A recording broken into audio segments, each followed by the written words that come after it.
자, 그럼 이제 우리 176페이지 식품의 초기 부패 판정부터 보도록 할게요. 자, 우리가 식품의 초기 부패, 그래서 이게 우리가 단백질 식품이죠. 이런 단백질 식품의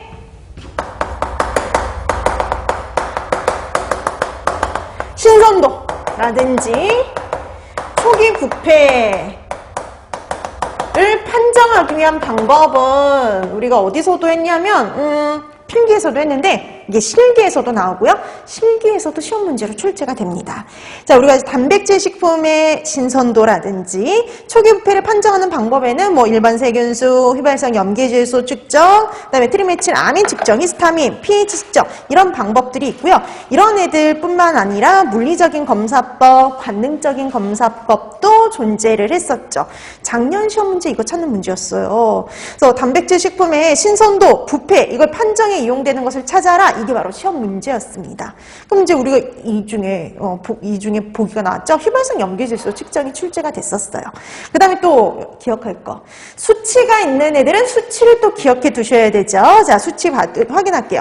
자, 일반 세균수는 안전한계. 이 정도까지는 안전해 라는 한계가 바로 식품 1g당 10의 5승 정도였고요. 그 다음에 초기 부패 판정은 1g당 10의 7승 내지 8승일 때가 초기 부패인데 재작년, 그러니까 2020년도 시험 문제는 초기 부패 판정을 할 때 식품 1g당 세균수가 얼마일 때냐 이렇게 시험 문제가 나왔어요. 그래서 수치가 있는 것들은 수치를 기억해 두셔야 되고요. 그래서 그러니까 재작년에는 이렇게 수치 물어보는 게 근데 그 이전에는요, 그래프로 찾는 문제가 나온 적이 있어요. 그래프로.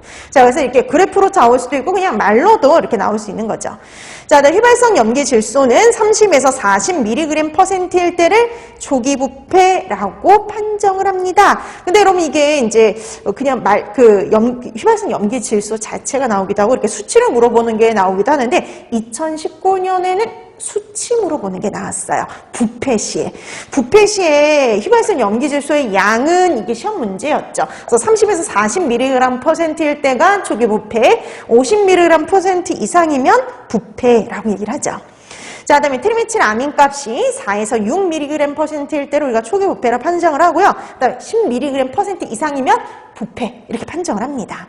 그 다음에 히스타민의 값을 가지고도 우리가 초기 부패 판정에 이용을 할 수가 있죠. 그래서 우리가 이 히스타민이라는 게 부패 시 생성되는 물질이었잖아요. 히스티딘의 탈탄산 반응에 의해서 생성이 되는데 이거의 양이 얼마나 되느냐 이걸 가지고 우리가 신선도, 그다음에 부패 이런 거 판정에 이용할 수 있었죠.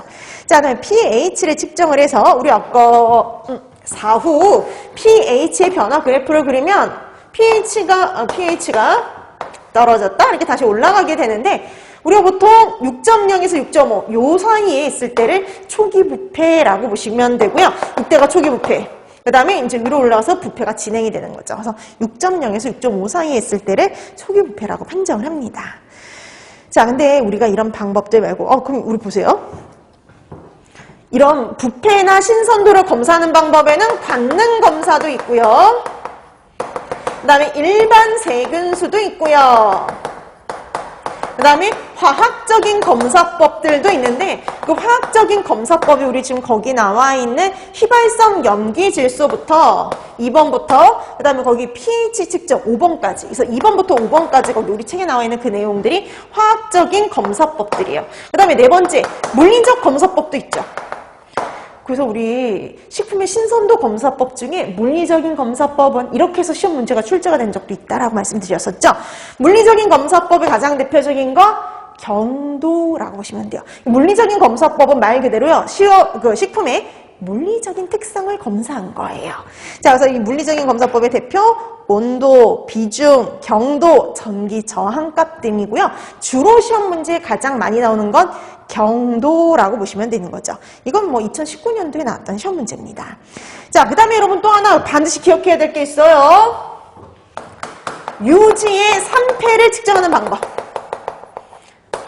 3패 내지는 변패라고 얘기를 하는데요. 3패, 변패를 측정하는 방법들 기억해 두셔야 되죠. 항목 정도들만 받으시면 돼요. 그러니까 우리가 단백질 식품의 부패를 측정하는 방법도 알아둬야 되지만 3패를 측정하는 방법도 알아두셔야 되죠. 상가, 그다음에 과산화물가,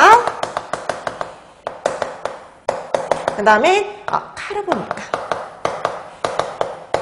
그리고 PB, A가가 있죠. 자, 그래서 이렇게 묶어서 기억해 두세요. 그래서 유지의 3패, 변패를 측정하는 방법에는 상가, 가산화물가, 할아버니가 TV A가가 있다. 이렇게 정리해 두시면 됩니다.